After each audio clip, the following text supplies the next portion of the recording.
Will you decide to keep the president in office or make a change with Mitt Romney? We are live with the latest on the race to the White House. It could be a historic night on the state level. Will you choose our first Republican governor since the early 90s?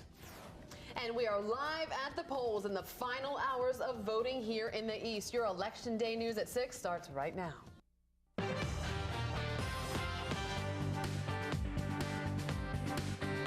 Good Election Tuesday, everyone. I'm Amanda Goodman. And I'm Jeff Arner. Thanks so much for inviting us in tonight. Months and months of back and forth all comes down to today, Election Day 2012. And here at 9 on Your Sun, we are committed to giving you accurate and up-to-date information as the polls close in about an hour and a half.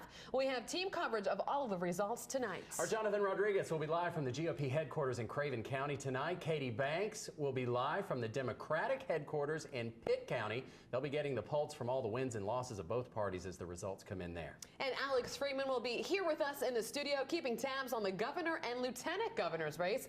And we will have a team of rovers who will be covering several counties. Madeline Wright is covering Craven and Carteret counties.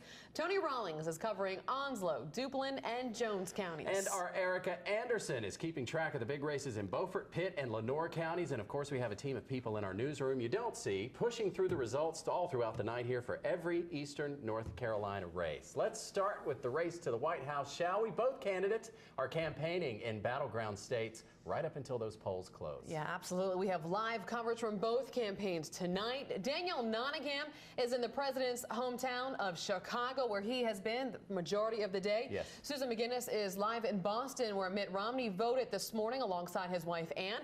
And we are going to head to the Windy City. Their polls close, obviously, an hour after ours, 8:30 Eastern time. We're going to send it out to Chicago, where Danielle Nottingham has been there all day long, and she's going to report the very latest on President Obama. President Obama says he's confident he'll get enough votes to celebrate a victory here tonight, but it all comes down to turnout. President Obama stopped by one of his Chicago campaign offices to thank volunteers. Hi, is this Jill? Hey, this is Barack Obama. This is your president. The president also reached out to TV audiences in crucial battleground states. I hope that I have a chance over the next 4 years to fight for the people of Ohio as hard as I've fought for them these last 4 years. Ohio is so important in this tight race. Vice President Biden made a last-minute stop in Cleveland. Earlier in the day, he cast his own ballot in Delaware. The vice president ends his day here, where he'll watch the results come in with the president. I'm Danielle Nottingham in Chicago. I'm Susan McGinnis in Boston. The White House Republican hopeful spent Election Day doing some 11th-hour campaigning in Ohio and Pennsylvania. Mitt Romney and his running mate Paul Ryan thanked volunteers and supporters at a campaign office near Cleveland. I'm so optimistic, not just about the results of the election, but optimistic about what's ahead for America. They also stopped for a late lunch at Wendy's. Wendy's was invented in Ohio. There's no better place to get lunch than at Wendy's, right? Romney then headed to Pittsburgh, and Ryan made a final campaign swing to Richmond, Virginia. Earlier in the day, Romney and his wife Ann cast their ballots in their hometown of Belmont, Massachusetts. Ryan voted for himself twice in Wisconsin, where he's also running for re-election to Congress. And Mitt Romney has arrived here at the Boston Convention Center. He will head to a hotel suite here with his wife Ann. That'll be a gathering place for them, their 5 sons, and we hear many of their 18 grandchildren to watch the returns come in. In Boston, Susan McGinnis, back to you. All right, Susan, thanks so much. And for those of you back here in the East, if you're heading out to the door to vote, you may want to bundle up. I can't even talk because I'm getting cold. Umbrella coat. That's all you need to know. Chief Meteorologist David Sawyer's in the Forecast Center tonight. What do we need to know, sir? Blustery weather. That low pressure, that nor'easter that is off the coast is indeed causing some issues for our weather. Of course, no surprise, I hope, as Storm Team 9 has been forecasting this one for the last 2 to 3 days. As we'll see with Live Viper 9, you can see the rain is falling across central and southern portions of the 9 on Your Side viewing area. Go to Onslow County with me, and you'll note from Jacksonville to Half Moon to Richlands, and then northeast we go toward Belgrade and Maysville into Jones County. Pollocksville to Trenton up Highway 58, a fairly wet corridor right now, with this yellow color representing some moderate rains falling across Jones County and then extending into northwestern Craven County, Cove City to Jasper, and then light rain extending into New Bern, Vanceboro to over into Pamlico County, Minnesota Beach to Bayboro and Oriental, seeing some light rain. How about Aurora checking in southern Beaufort County? Heavier rains along the Outer Banks in motion. You'll note how the showers are lifting toward the north and east this evening. Temperatures are very chilly. Low to mid 40s take you out the door. Factor in your forecast this evening. These temperatures in the 40s will feel even colder with the wind chill factor. We'll see when this all gets out of here in your extended forecast straight ahead. All right, David, we'll see you shortly. We are in this home stretch of voting here in the East. We have coverage of the polls tonight, as we've shown you. Let's start with our Katie Banks, who's live in Greenville at the ECU polling station there. Katie, the polls not too busy right now, we understand. You know what, Jeff? It is dying down a little bit right now, but there has been a steady flow of voters coming in since we got here a few hours ago. The latest numbers from the Pitt County Board of Elections for voters in this whole county today is more than 16,000 people. You add that number to the total of early voters and absentee people, and more than 67,000 people have cast their votes in this election. We're going to show you some video from earlier today right here at this location. More than 300 people have voted right here today, and the presiding chief judge says that is a high number compared to the about 50 people who voted in the primaries here. Most people who are coming into this location, because it is on campus, they are ECU students, and earlier today I got a chance to talk with two of them about what's bringing them to the polls. Mostly looked online and watched all the news, heard all about the candidates and, tried to make a uniform, informed decision on which was best. This is one of the states that's going to matter in the election because it's not going to obviously go red or obviously go blue. It's going to be a state that's going to be fought over and wanted. The seats are going to go somewhere. Now we are down to the last hour and a half of voting, so if you haven't voted yet, come out. There is plenty of people here to help you cast your vote in this election. It's definitely important. And I'm Katie Banks reporting live in Pitt County. Back to you, Jeff. Katie, very quickly here, what issue are you finding that's driving people to the polls the most today? The issue, Jeff, that most people are talking about, even though they are students, they're still in school, is the economy. They are thinking about their futures. They are worried about if they're going to be able to get a job when they graduate. So they say they're going to try to put the man in the White House who is going to help them land that job upon graduation. Now that you say these are students here, is there a specific race they're most interested in that's happening? Well, there are some definitely important local races here, but everybody seems to be talking about the race for the presidency. There you go. Katie Banks reporting live from Greenville. Thank you for that.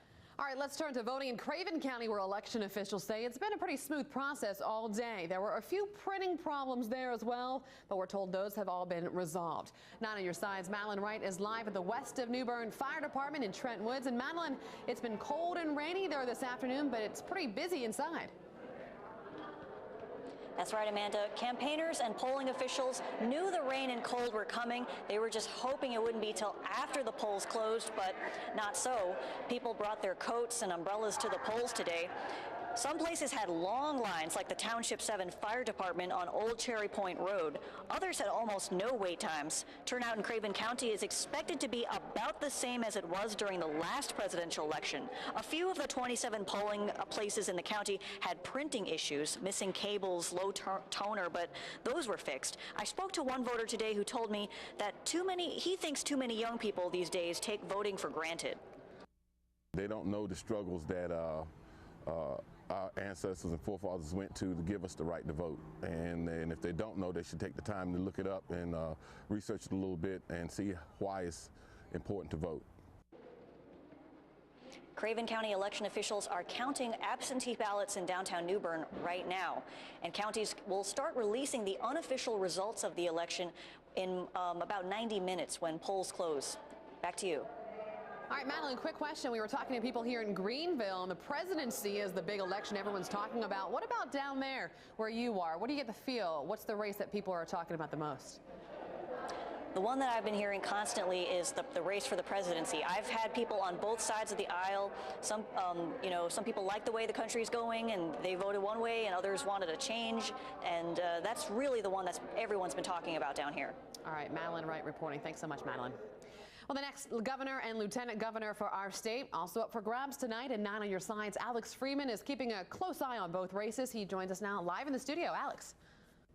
Amanda, Jeff, unlike the race for the president, political experts are saying our state's governor race might not be as neck and neck. An Elon University poll released this week shows Republican Pat McCrory with a 14-point lead over Democrat Walter Dalton. Now, both were in the East this week on the final day for early voting. Dalton trying to close that gap at the polls, while McCrory met supporters at the ECU Pirates football game. And now Dalton was, or still is, the lieutenant governor under Bev Perdue, who to some believe was not a popular governor, and that could have hurt his campaign, maybe leading to the dip we're seeing in the polls. But it's important to point out polls are really simply snapshots of the race at that moment, so a lot could change tonight. Definitely a race that we're going to keep following. And in the lieutenant governor's race, we're seeing a much closer race than the governor's. You've got Linda Coleman, a Democrat who has held multiple elected offices, including being a state legislator, and then you have Republican Dan Forrest, who doesn't have the political experience but has a broad background in business, so it really falls to which background will resonate most with voters,